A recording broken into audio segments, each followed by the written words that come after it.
շատ էմոցիոնալ ճանապարհություն էր կարելի ասել, շատ հուզիչ, հենց գրելաձևի շնորհիվ։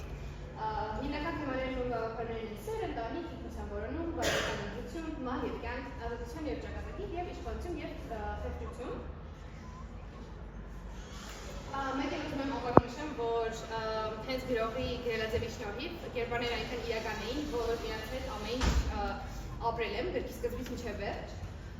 Եվ գրքը ինձ ցույց է տվել, թե ինչի հերոսական գործողությունները և աղմուկով և լուր տեսքով, քանի որ հերոս չեն համարվում միակ այն մարդիկ, ովքեր բարձրաձայնում են իրենց արարքները, այլ նույնպես նրանք, ովքեր թաքցնում են իրենց արարքները։ Շնորհակալություն։ Կար քաղաքում Գերմանիայի մեծացել է բողոքականների ընտանիքում, ինչը շատ մեծ դեր է ունեցել գրական ստեղծագործությունների մեջ և ընդհանրապես իր կյանքում։ Թեմաները, ինչպես Հեսեի մնացած բոլոր գրքերը գրեթե, թեման հիմնականում ինքնաճանաչումն է և ինքնաբացահայտումը։ Ստեղ Հեսեն շատ լավ Յունգի հոգեբանությունն է ներկայացնում, որ ըստ Յունգի ամեն մարդ ունի երկու հակադիր բևեռներ և դրանց նպատակը միաձուլումն ու միավորումն է։ Կամ եթե այլ ձևով ներկայացնենք Նիցշեի դիխոտոմիան, Նարցիսը Ապոլոնյան կողմն է, իսկ Ոսկեբերանը Դիոնիսյան։ Սյուժեն հիմնականում Ոսկեբերանի և Նարցիսի մասին է, իրանք մարդիկ են։ Նարցիսը վանական համալիրում ուսուցանում է, իսկ Ոսկեբերանը 15-ամյա աշակերտ է, ու քանի որ իրենց տարիքային տարբերությունը շատ քիչ է, իրանք միանգամից ընկերանում են։ Հետո մի քանի ամիս անց Ոսկեբերանը լքում է վանական համալիրը և գնում շուրջ 10 տարի ճանապարհորդելու և ինքնաճանաչելու նպատակով։ Կերպարները Ոսկեբերանը ավելի շատ բնությունն է ներկայացնում և կանացի գիտակցական միտքը, բայց նաև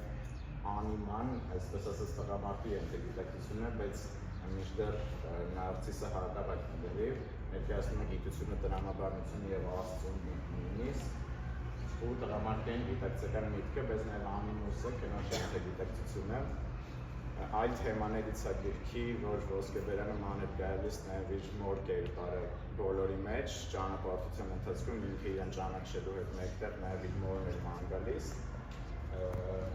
որը վերջում գտնում է, բայց չեմ ասի ոնց է գտնում, որ կարդա։ Ու որպես ամփոփում ասեմ, որ եթե կարդացել եք Հերման Հեսեի այլ գրքեր, դες դուր է եկել ու հասկացել եք, ես էլ անպայման կարդացեք, եթե չէ, ուրեմն պետք չի։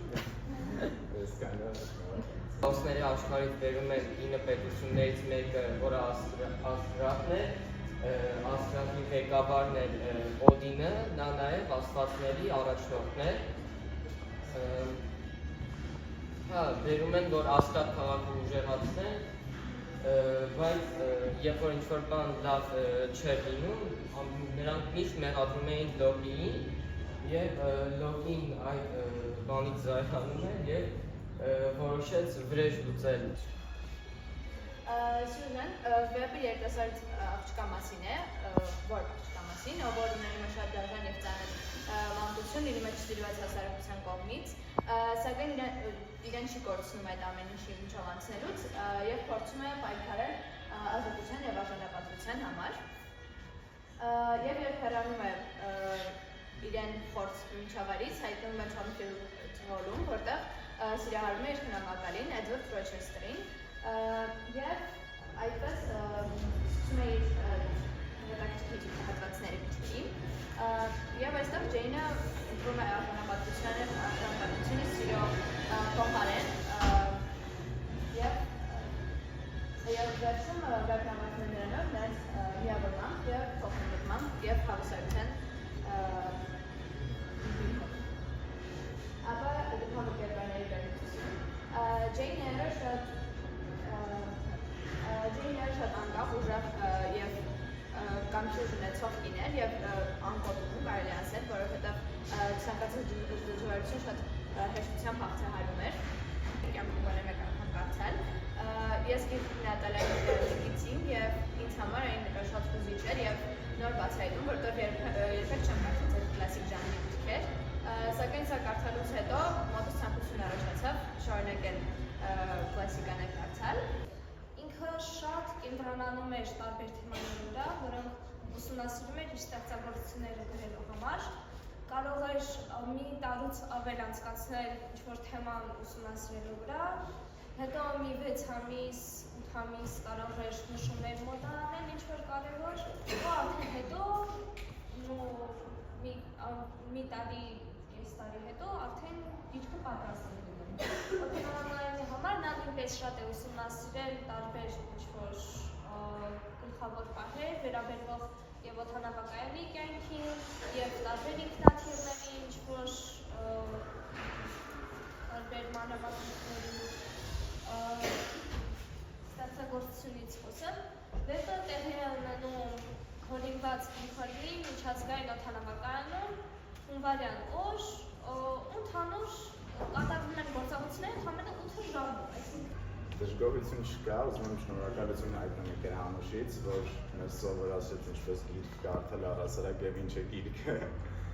Նախագիծը շատ տպավորիչ է, որովհետեւ ամեն աշակերտ թեկուզ առանց իր կամքի ինչ-որ ձև հպում ունենում է գրքին ու աշակերտների մեծ մասը արդեն կարողանում է գիրք կարդա, ամենադժվարը կարծում եմ դա, ես տպավորված եմ նախագծից ու ինձ շատ բաներ է տվել եւ կարելի ասել ոչ մի բան չի հանել ինձնից։ Այս կամենը